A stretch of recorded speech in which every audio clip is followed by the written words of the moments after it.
For our first example then, let's start off nice and simple, and let's say we just want to create some layered sawtooth waveforms with these oscillators. So I've got an initialized patch here, and so we've just got one sawtooth waveform.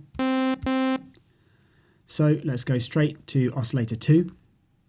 Keeping it in classic mode, I'm just going to turn up its level. I can do this manually, or I can just double click the dial, and you can see it sets it to the same level as oscillator 1 halfway up. And so now we'll have two sawtooth waveforms.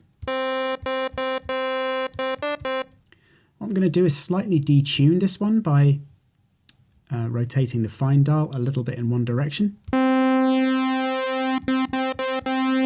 So that gives us the sound of the unison voices, only we're using multiple oscillators and detuning them manually ourselves.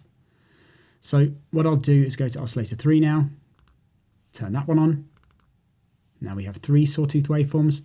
And with this one, I'll detune it the other way.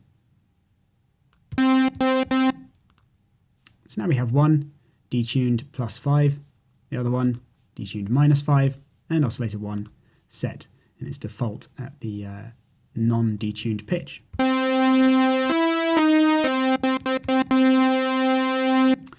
And maybe lastly, on oscillator 4, maybe I could add another waveform, but maybe an octave down. I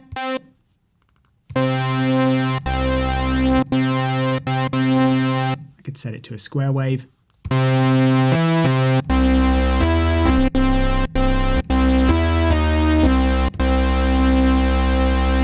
Now, also I could blend it into a sine wave if I wanted it to be a slightly smoother sound with just no additional harmonics and just a pure bass tone underneath my sawtooths.